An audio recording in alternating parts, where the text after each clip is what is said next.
राधे राधे दोस्तों। ओम नमः शिवाय। आप सभी का हमारे YouTube चैनल देवलोक कहानी में स्वागत है। दोस्तों, आज हम आपको शिव जी और सोने का शिवलिंग की कथा सुनाएंगे। दोस्तों, यह एक सच्ची कथा है। दोस्तों, इस वीडियो में आइए जानते हैं इस कथा के माध्यम से। एक बात और दोस्तों, अगर आप यह कथा सुन रहे हैं तो पूरा सुनिएगा। इस कथा को आधा अधूरा छोड़कर जाने की गलती मत करिएगा, क्योंकि इस पवित्र कथा को आधा अधूरा छोड़ने से आपसे शिव भगवान, देवों के देव महादेव रुष्ट हो सकते हैं। इसीलिए इस कथा को पूरा सुनिएगा। आप शिव भक्त हैं तो भोलेनाथ का अनादर ना करें। इससे पहले हम कथा शुरू करें, आप हमारे चैनल को सब्सक्राइब कर लीजिए, लाइक करके शेयर कर दीजिए। दोस्तों, अच्छे कमेंट करिएगा। महादेव आपकी रक्षा करें। शिव जी और सोने का शिवलिंग की कथा शुरू करते हैं। मोहनपुर गांव में शिवम एक चौकीदार था। वह रात भर गांव की गलियों में लाठी लेकर आवाज लगाता घूमता था। इसके चलते गांव वाले चैन की नींद सोते थे। वह रात को अपना खाना लेकर निकलता और शिव के मंदिर में जाता था। रात के समय जब पुजारी जी मंदिर बंद करते, तब वह अपने काम पर निकल जाता था। एक दिन पुजारी बाबा ने उससे पूछा, पुजारी शिवम, यह सभी गांव वाले सुबह मंदिर जाते हैं और तुम रात को मंदिर आते हैं। उसके बाद मंदिर बंद होने तक बैठा रहता है। शिवम, पंडित जी, जब तक मैं भगवान के दर्शन नहीं कर लेता, मैं अपने काम पर नहीं जा सकता। दूसरा, जब तक भगवान बैठे रहते हैं, मुझे गांव की चिंता नहीं है। जब ये सो जाते हैं, तब मैं गांव की रखवाली करने निकलता हूँ। पुजारी, तुझ में इतना विश्वास है शिव जी पर? शिवम, हाँ पंडित जी, मेरा विश्वास अटूट है। इसी तरह समय बीतता रहा। एक दिन मंदिर में एक सेठ जी आए और पुजारी जी से बोले, सेठ जी, पंडित जी, मेरे कोई संतान नहीं है। मैं भगवान भोलेनाथ की पूजा करना चाहता हूँ। पंडित जी सेठ जी की पूजा करवा देते हैं। पंडित जी, भगवान ने चाहा तो तुम्हें अवश्य संतान की प्राप्ति होगी, लेकिन उसे लेकर मंदिर में दर्शन करने अवश्य आना होगा। 1 साल बाद सेठ जी के घर बेटा पैदा हुआ।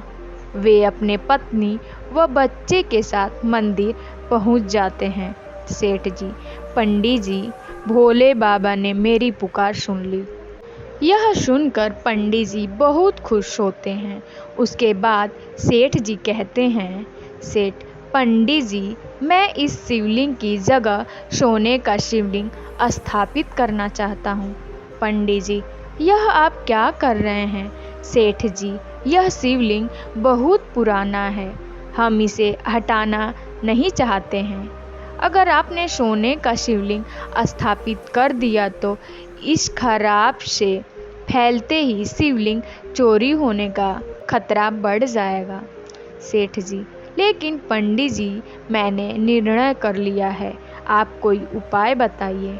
पंडित जी, ठीक है, मैं गांव वालों से सलाह लेकर आपको बता दूंगा, आप 2 दिन बाद आइए। रात को पंडित जी शिवम से बात करते हैं।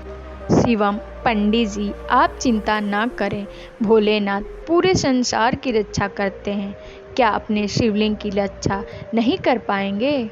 आप एक काम कीजिए सेठ जी, कहिए इस शिवलिंग को ही सोने से मढ़वा दें। इससे यह शिवलिंग सोने का दिखने लगेगा और इसे हटाना भी नहीं पड़ेगा।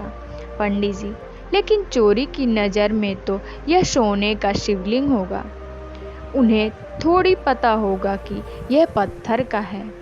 शिवम, आप उसकी चिंता मत कीजिए, सब भोलेनाथ पे छोड़ दीजिए। पंडित जी अगले दिन सेठ जी को यह बता देते हैं। सेठ जी शिवलिंग पर सोना लगवाने का काम शुरू करवा देते हैं। 1 महीने में शिवलिंग सोना का दिखने लगता है। एक दिन पंडित जी शिवम को बुलाते हैं। पंडित जी, शिवम, तुम्हारी बात मानकर मैंने सेठ जी से शिवलिंग पर सोना तो मढ़वा दिया, लेकिन रात में इसकी रखवाली तुम्हारे जिम्मे है। शिवम, पंडित जी, वैसे तो मैं रहते पूरे गांव में चोरी नहीं हो सकती, लेकिन फिर भी मैं मंदिर का विशेष ख्याल रखूंगा। एक दिन रात को शिवम मंदिर के पास से गुजर रहा था तो उसने देखा मंदिर के द्वार खुले हैं और एक आदमी शिवलिंग के पास कम्बल ओढ़कर बैठा है। शिवम उसके पास पहुंचा।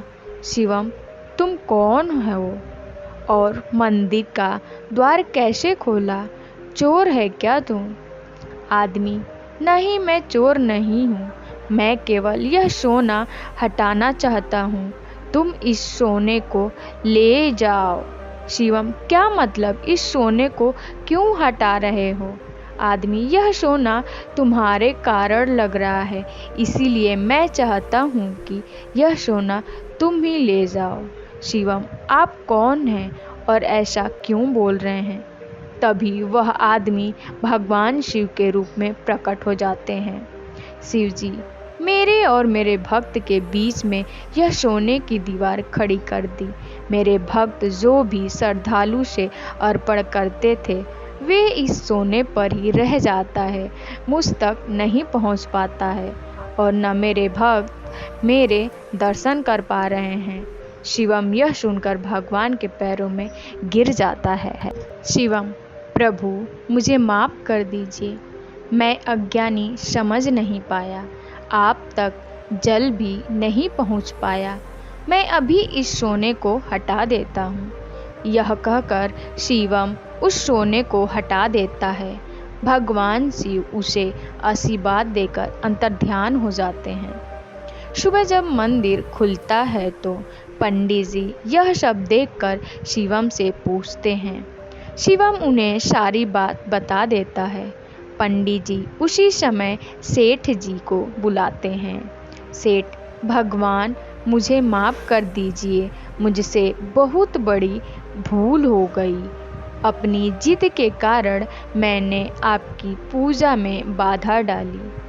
उस दिन से मंदिर में पहले की तरह पूजा होने लगी। सेठ जी ने वह सोना गरीबों में दान कर दिया। एक बार प्रेम से बोलिए शंकर भगवान की जय। दोस्तों, आप सभी को सच्चे मन से शिव जी का ये कथा सुनने के लिए तहे दिल से शुक्रिया अदा।